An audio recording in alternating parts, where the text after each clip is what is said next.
ठीक है, तो अभी हमने एक आप लोगों के सामने एक पॉइंट रखा था और कहा था कि इसके आगे आप लोग इसको पूरा करो, बोला था। तो इसके लिए हमने क्या करा कि मैंने केवल लिखा था यहाँ पर कि एक राजा था। क्या बोला था मैंने? एक राजा था। और मैंने कहा था कि इसके आगे आप लोग पॉइंट बताओ। तो आपकी तरफ से जो पॉइंट आए हैं एक एक करके, वो पॉइंट आए हैं कि हमने उसको कहानी को क्या करना था, बनाना था। और मेरा पॉइंट था एक राजा था। इसके आगे आप लोगों ने पॉइंट देने थे और आप लोगों ने, तो हर बच्चे की तरफ से एक एक पॉइंट आया है और उस पॉइंट को मैं सुना रही हूँ कि क्या आया है और क्या कहानी बनी है। तो बहुत अच्छे अच्छे जवाब आए हैं आप लोगों की तरफ से, एक आध बच्चों को छोड़ के। तो पहला पॉइंट आया कि राजा का एक महल था। दूसरा आया उसके बहुत सिपाही थे।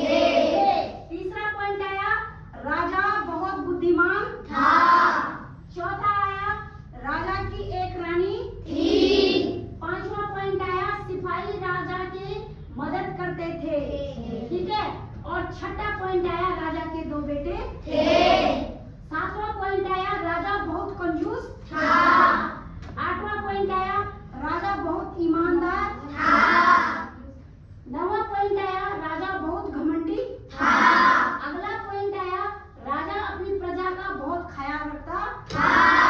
अगला पॉइंट था राजा गरीबों में बहुत पैसा खर्च करता था।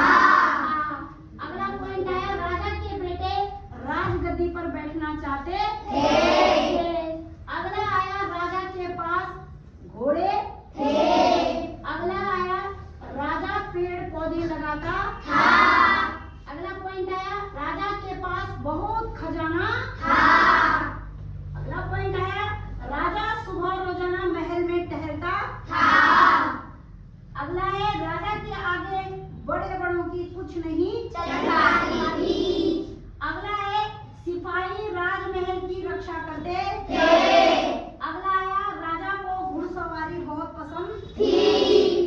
अगला आया, अब यहाँ तक तो राजा के बारे में बताया और मैं होने लगे परेशान। मैंने कहा अरे यार ये तो पूरा राजा के बारे में बता रहे, अब आगे कहानी तो बढ़े। तो वहां पर ऋषिका ने कहानी का शुरुआत करी और कहा कि राजा पर दूसरे राजा ने आक्रमण कर दिया। अब कहानी की शुरुआत होती है यहाँ से कि राजा पर दूसरे राजा ने आक्रमण कर दिया। तो राजा के सैनिकों ने राजा को बचाया। अगला पॉइंट है राजा ने कहा आक्रमण की तैयारी करो। अगला पॉइंट आया राजा ने सिपाहियों को कहा हिम्मत से काम लो। अगला पॉइंट आया राजा ने तीर कमान तलवार से हमला किया। अगला आया युद्ध में राजा के 50 सिपाही मारे गए। अगला पॉइंट आया राजा ने हिम्मत नहीं हारी और अंत में राजा की विजय हो गई। तो सारे बच्चों ने बहुत अच्छे अच्छे पॉइंट लाए और इसी तरीके से हम कहानी का निर्माण करते हैं। देखो तो कहानी बनती ऐसे ही है। आप लोगों ने अलग अलग पॉइंट लिए और अलग अलग पॉइंट से देखो कितनी सारी चीजें आ गई राजा के बारे में और अंत में कहानी में राजा की क्या हो गई, विजय, जीत हो गई। तो ऐसे ही तो कहानियों के निर्माण होते हैं, ऐसे तो कहानियां बनती हैं। हमने एक पॉइंट बोला और ये कोई कहानी नहीं थी, हमने बच्चों ने अलग अलग पॉइंट लाए कि पता है बच्चों को तुमको कि राजा के महल में क्या होता है क्या क्या नहीं होता। अभी मैं जंगल के बारे में बना दूं तो तुम जंगल के बारे में बता दोगे अलग अलग पॉइंट, है ना। जंगल में क्या होता है क्या नहीं होता सारा बता के कहानी बन जाएगी हमारी। तो इस तरीके से हमको कहानी का निर्माण करना होता है। तो ये पॉइंट आपने अपनी कॉपी में लिख लेना और इसको अब आप पॉइंट में मत लिखना, अब इसको आप पूरी कहानी के तौर पे बनाएंगे इसको, ठीक है कि क्या क्या हुआ।